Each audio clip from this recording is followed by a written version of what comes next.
This is James the Plumber again. If you watched my video on how to remodel this, basically remove the diverter. You have this old plate that has the spot for the diverter.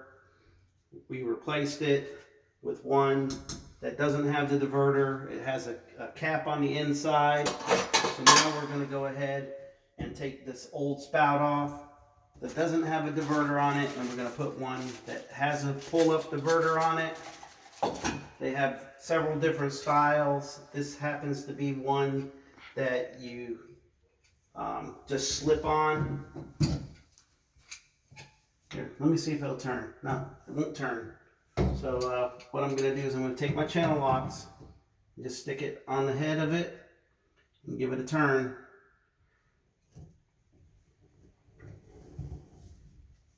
And once it's loose, they all don't come off that easy. Sometimes you gotta fight with them a little bit. That's some pretty nasty stuff over the years. So anyway, what I'm gonna do first is I'm gonna clean this mess up right here.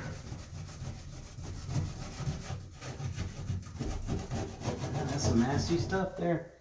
I'm actually gonna have to use a scraper. Get the majority off first.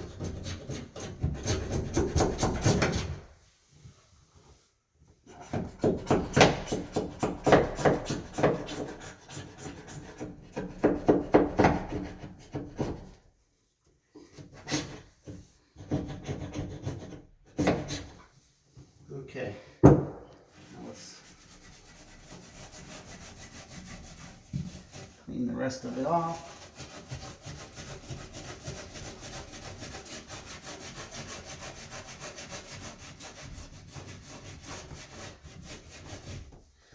I'm sure you're probably going to say, there ain't too many plumbers that will clean up around this mess before putting the new spout on.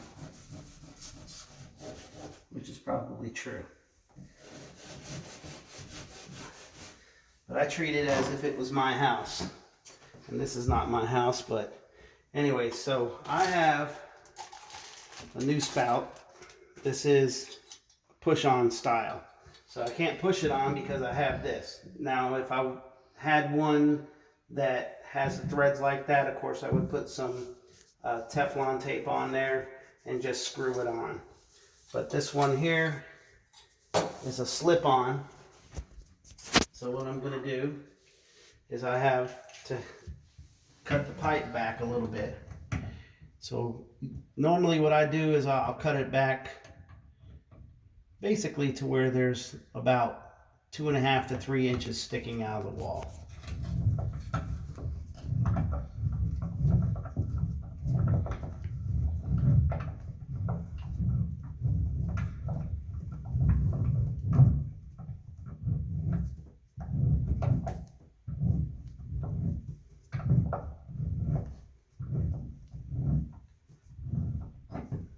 Okay, after you cut that off, it's going to have a burr on here.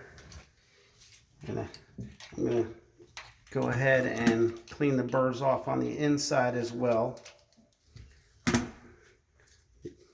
And that's what that piece right there is for. Actually, that's a burr removing tool.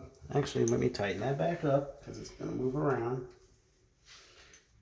And I will tell you this, that most people actually use that to mark their copper before they cut it. So what you're going to do is you're going to ream it to make it smooth.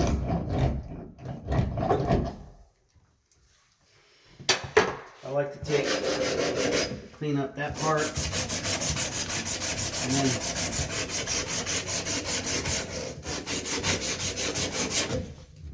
sand it down. Make sure you get the bottom.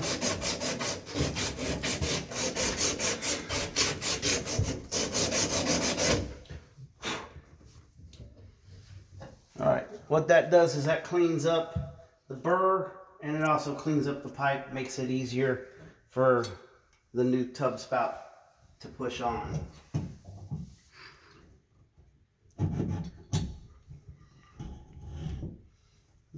You see how it pushed all the way back? Now this set screw right here, what I normally do is I just turn it until it actually touches the copper pipe. And once it touches the copper pipe, like that, I turn it, I center it, and then I snug it up. Gotta love it when things fall out of your hand.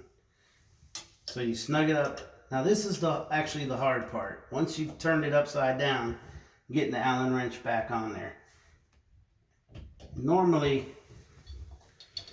a couple of turns, once it touches the copper, it sets it in place. That way it won't pull off the wall, or especially when you pull that up and water's coming out, it won't blow off, which actually happened to me in a hotel that I was visiting. I pulled up on it and the thing shot out and hit me in the leg. But anyways, if you watch the video to do the remodel, this is where I show you how to replace your tub spout with the diverter. I checked for the leak in the wall. You know, when I replaced that push button diverter and I put the new cap in, these things were okay back in the day, but it's a whole lot easier this way with your diverter. I need to get all the stuff out of the tub and turn the water on, and it'll go up to the shower and you're good to go. Thanks for watching James the Plumber, Fayetteville, North Carolina. Thanks to the military for all you do, fighting for our freedom. Y'all have a good day.